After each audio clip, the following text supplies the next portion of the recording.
Welcome back to BYoungMinistry.com, to another blog and to another podcast. Today we continue in our study of the book of Genesis.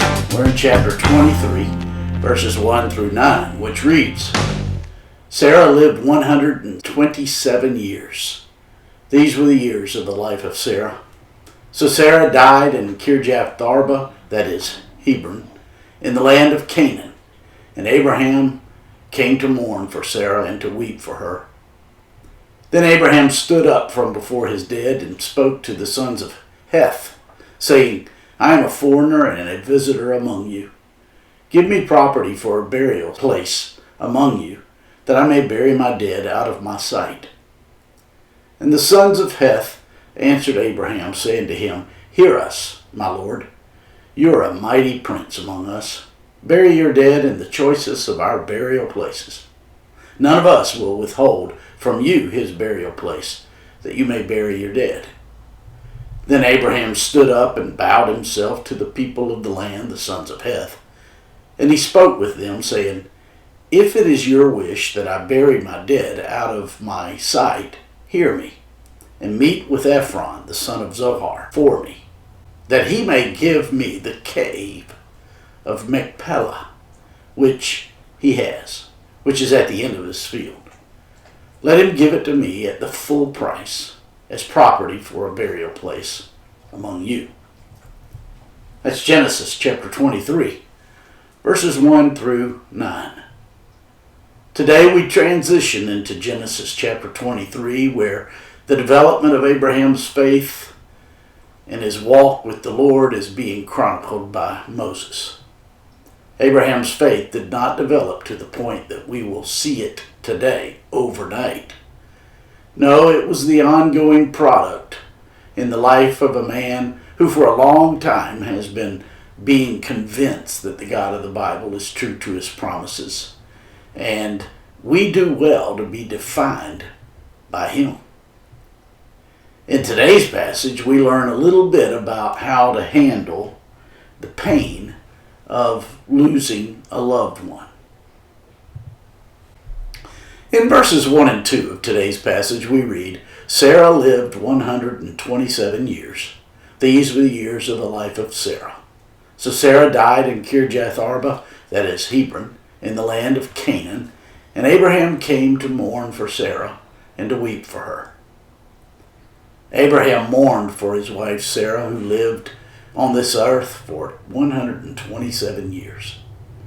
She is the only woman in the Bible whose age at death and specific place of burial are both recorded together. Sarah died 37 years after Isaac was born, which took place in the year 2146 BC. Sarah is the first woman who is actually noted since Eve, who was in the line of the Messiah.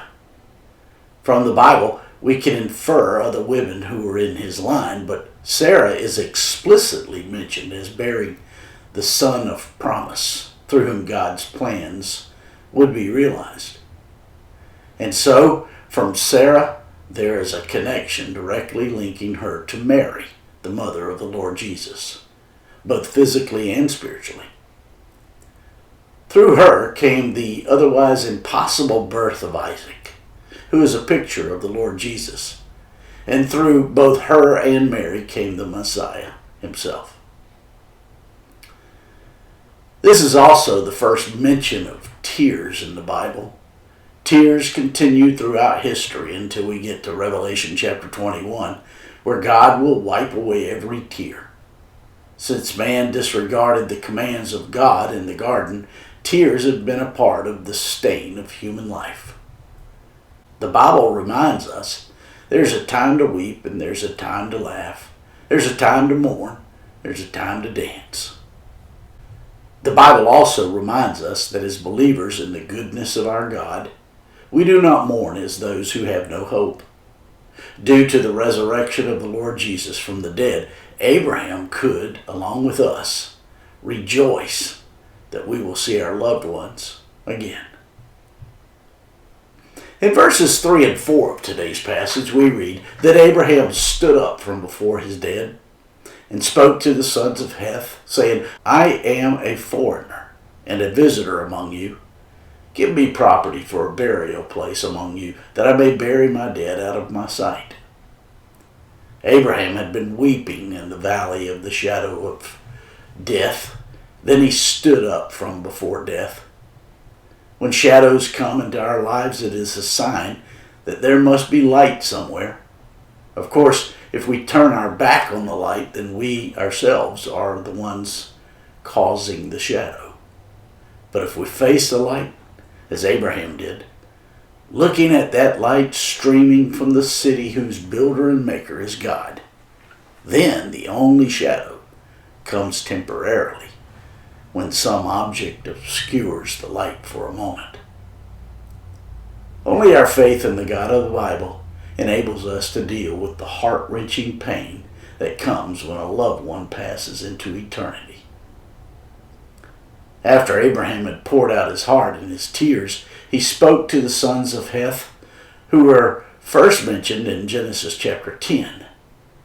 King David's wife, Bathsheba, came from them, and she is an ancestor of the Lord Jesus. When Abraham spoke, he noted his lack of property, stating he was a foreigner and a visitor in the land. This is true because the land belonged to the Canaanites until God determined they were to be removed some 400 years later. In Hebrews chapter 11, God brings our attention to the fact that Abraham was a sojourner in the land, and this world was not his home. And all people of faith in the God of the Bible are no different than Abraham. In verses 5 and 6 of today's passage we read, And the sons of Heth answered Abraham, saying to him, Hear us, my Lord, you are a mighty prince among us. Bury your dead in the choicest of our burial places. None of us will withhold from you his burial place, that you may bury your dead. Abraham was an honorable man because he had learned the value of walking with the Lord. Of course, that didn't come without a lot of bumps and bruises. As a result, the sons of Heth clearly understood Abraham's favor with the Lord. In their response to Abraham's request, the sons of Heth offered to Abraham a resting place for Sarah, freely and without condition. This brings up a question that many ask today. Is cremation wrong for the Christian? As for biblical support for the anti-cremation position, it's often pointed out that Abraham purchased this burial site for himself and his wife Sarah. In addition, Joseph commanded that his bones be carried out of Egypt in Genesis chapter 50. There are no recorded cremations in the New Testament. Some believers argue that it is inconsistent for Christians who have been saved by faith from the coming judgment of fire to burn the remains of their dead. Personally, I do not believe that cremation needs to be viewed as a spiritual issue. One could just as easily argue that the custom of burial in ancient Israel was nothing more than a reflection of the Bible's cultural context.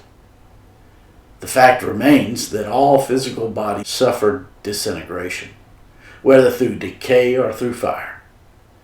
The idea that God cannot resurrect them in the one case as well as in the other isn't true. He does not need our specific ashes and chemical components to bring about our resurrection, because the resurrected body is a new spiritual creation. And after all, the real us is our soul and our spirit. In verses 7 through 9 of today's passage we read, Then Abraham stood up and bowed himself to the people of the land, the sons of Heth. And he spoke with them, saying, If it is your wish that I bury my dead out of my sight, hear me, and meet with Ephron the son of Zohar for me, that he may give me the cave of Machpelah, which he has, which is at the end of this field. Abraham repeated what he said earlier and adds to it. His statement, "If it is your wish," acknowledged their agreement. This passage literally reads, "Because you agree, please meet with Ephron on my behalf, as I'd like to buy the cave of Machpelah." Machpelah means double, also known as the cave of the patriarchs. It is a cave within a cave, thus double cave. Later, Abraham, Isaac, Rebekah, Jacob, and Leah were also buried there. Abraham purchased the cave at full money or full weight. Silver was the mode of money in that day, and so it would have been weighed out to the required weight. Even though he could have been given land for a burial plot, Abraham didn't want anything later to interfere with his eventual gravesite. He wanted it to be paid for, free and clear, so that no one would be able to take it from the family. Abraham was thinking of others. And this is what the walk of faith does for us. It makes us like God, others-minded. My friends, I trust this blog and this podcast are helping you with your walk with the Lord. If I can be of further assistance to you, shoot me an email at BYoungMinistry@gmail.com. Hey, have a great